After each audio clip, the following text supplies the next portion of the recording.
मैं प्रमोद कुमार रोशनी दर्शन चैनल से हिंदी भवन से बात कर रहा हूँ। आज हमारे साथ अभिनंदन ग्रंथ के समारोह में आए हुए एक प्रख्यात साहित्यकार भी उपलब्ध हैं, निरंजन कुमार निर्भय साहब। रोशनी दर्शन चाहती है कि इनका भी राय लिया जाए। सबसे पहले बहुत बहुत रोशनी दर्शन में बहुत बहुत स्वागत है सर। आपको भी धन्यवाद कि आप मेरा साक्षात्कार ले रहे हैं। आप जो प्रश्न पूछना चाहते हैं मुझसे पूछिए, मुझे बड़ी प्रसन्नता होगी आपके प्रश्नों से।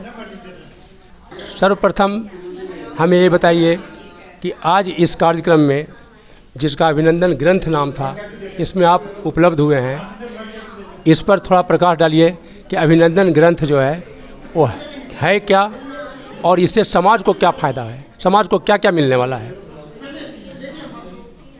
डॉक्टर सूरजन मृदुल के नाम पर जो अभिनंदन ग्रंथ छपा है उसमें सबसे बड़ी भूमिका यह है कि वे लगातार लिखते रहे हैं, निरंतर कहानियाँ, कविताएं, लेख, साक्षात्कार, यात्रा वृत्तांत, संस्मरण। और लिखने से पहली बात यह है कि वे एक सच्चे इंसान हैं। एक साहित्यकार होने से पहले व्यक्ति को एक सच्चा इंसान होना चाहिए, क्योंकि साहित्य शब्द का अर्थ है साहित्य से भावेन इति साहित्यम, जिसमें हित का भाव है, वही साहित्य है। किसी भाषा विशेष की रचना को तभी साहित्य कहा जा सकता है जब उसमें कल्याण की भावना हो, और डॉक्टर सूरज मृदुल में कल्याण की भावना है समाज के लिए। इसलिए मैं कहता हूँ इस ग्रंथ से समाज को लाभ मिलेगा। बच्चे पढ़ेंगे, युवक पढ़ेंगे, वृद्ध पढ़ेंगे, उनसे बहुत कुछ सीखेंगे। आप भी एक साहित्य से जुड़े हुए एक प्रमुख नाम हैं, तो आप अपने बारे में थोड़ा बताएं कि आप किस तरह की रचना का आज विमोचन किए हुए हैं और उस रचना से समाज को क्या मिलने वाला है। मेरी पुस्तक का नाम है गीता संवाद। गीता दर्शन है जो आज पूरे विश्व में गीता की पढ़ाई हो रही है। यह ग्रंथ लोकप्रिय ग्रंथ है। गीता में भगवान श्री कृष्ण ने कर्मयोग, ज्ञान योग और भक्ति योग का संदेश दिया है। गीता में कर्म संन्यास है और संन्यास कर्म भी।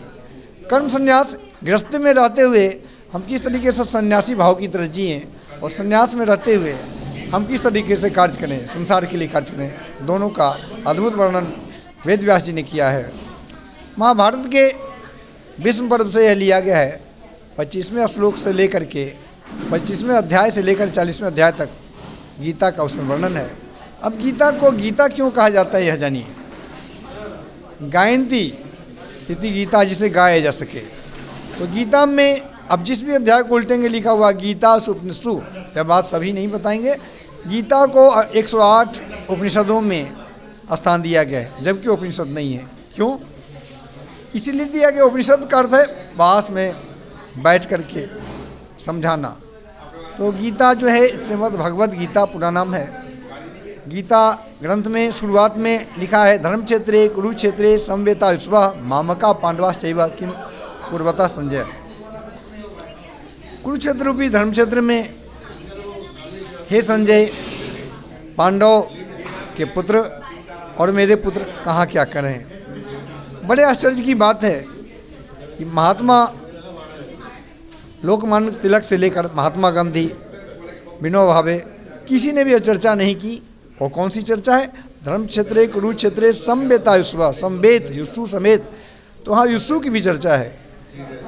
तो दासी पुत्र होने के कारण युष्सु की चर्चा को गौण कर दिया गया है। बड़े आश्चर्य की बात है। युष्सु का दूसरा अर्थ है युद्ध के लिए उत्सुक। तो धृतराष्ट्र चाहते ही नहीं थे कि युद्ध हो, वे चाहते थे कि उन्हें वन भेज दें, लेकिन भगवान श्री कृष्ण ने युद्ध के लिए तैयार किया। यह भी धर्म है। सर, गीता में तो सब चीज़ उपलब्ध है, तो आपका किताब उस गीता से कैसे अलग है? ऐसे लोग कैसे उसको पढ़ेंगे? गीता तो है, भगवत गीता की किताब यथा स्वरूप भी उपलब्ध है, तो उसमें और इसमें कैसे फ़र्क समझेंगे? तो गीता को मैंने कविता में लिखी है। इसलिए लिखी है कविता में कि हिंदी कविता में गीता पर मुझे कोई पुस्तक नहीं मिली थी। मैंने सोचा, मेरे अंतः में भगवान श्री कृष्ण की वाणी स्वतः स्फूर्त होती चली गई और मैं स्वतः लिखते गया। इसलिए लिखते गया कि हिंदी में किसी भी ने, हरिवंश राय बच्चन हो, सुमित्रानंद पंत हो, सूर्यकांत त्रिपाठी आला हो, माखनलाल चतुर्वेदी हो, रामधारी सिंह दिनकर हो, किसी ने गीता को हिंदी कविता में नहीं ढाला। तो मेरी इच्छा हुई कि मैं इसे हिंदी कविता में ढालूँ, और हिंदी में जो लोग पढ़ेंगे तो मूल गीता को भी पढ़ेंगे। इसी कारण से मैंने हिंदी में कविता में लिखा है। इसमें कितना अध्याय है कवर किया गया है? मैंने इसे 2 खंडों में विभाजित किया है। पहला 1 से 11, दूसरा 12 से 18। तो 12 से 18 अध्याय किशोर विद्या निकेतन वाराणसी छपने चला गया है। अभी 1 से लेकर 11 अध्याय तक का मैंने उसमें वर्णन किया है, कविता में वर्णन किया है। क्या आपने इसको देवनागरी में किया है?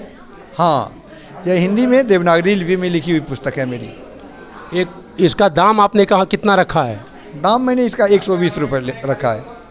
और कहाँ कहाँ उपलब्ध होगा ये बुक आपका? ये पुस्तक किशोर विद्या निकेतन B/2 236 A भदैनी वाराणसी में उपलब्ध है।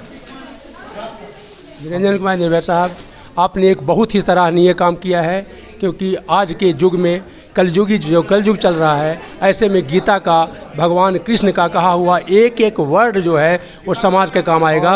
अगर आपने कविता में बनाया है। और बात मैं बता दूं, गीता का तो अभी मैंने कविता में लिखा है, और गद्य में मैं जैसा लिखना चाहता हूँ अभी वैसा गद्य उपलब्ध नहीं है। गीता का प्रश्नोत्तर शैली में लिखना चाहता हूँ, गीता का भाष्य लिखना चाहता हूँ, आगे बहुत सा काम कुछ बाकी। तो आपका कहना है कि आने वाला समय में पाठकों को तरह तरह के नई जो है उपयोगिता वाली बुक मिलेगी, जो कि धार्मिक ग्रंथों से भी लिया गया होगा। और कुछ कहना चाहता हूँ कि जितने भी कवि सम्मेलन होते हैं, कहानियों पर चर्चा होती है, महानगरों में होती है, नगरों में होती है, गाँव तक कैसे जाए बात, उसकी पूरी योजना मेरे दिमाग में है। कैसे लोग गांव तक जाएंगे उसकी पूरी योजना है, और कैसे बच्चे जागरूक होंगे उसकी भी मेरी पूरी योजना है। 13 स्कूलों का मैंने दौर कराया है। दिव्य भारत नाम से मैंने एक संस्था बनाई है, और पूरे देश में स्कूल कॉलेज के बच्चे कैसे जागेंगे उसकी पूरी योजना बनाकर मैंने काम शुरू कर दिया है। सो ये थे हमारे साथ, बहुत बहुत आभार सर। ये थे हमारे साथ निरंजन कुमार निर्भय साहब। इनकी रचनाएं समाज को प्रेरित करेंगी, और इनका गांव-गांव तक पहुंचने का जो फ्यूचर का प्लानिंग है, ये समाज के लिए बहुत ही उपयोगितापूर्ण होगा।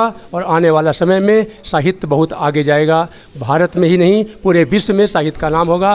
प्रमोद कुमार, हिंदी भवन, नई दिल्ली से, रोशनी दर्शन, नई दिल्ली। धन्यवाद।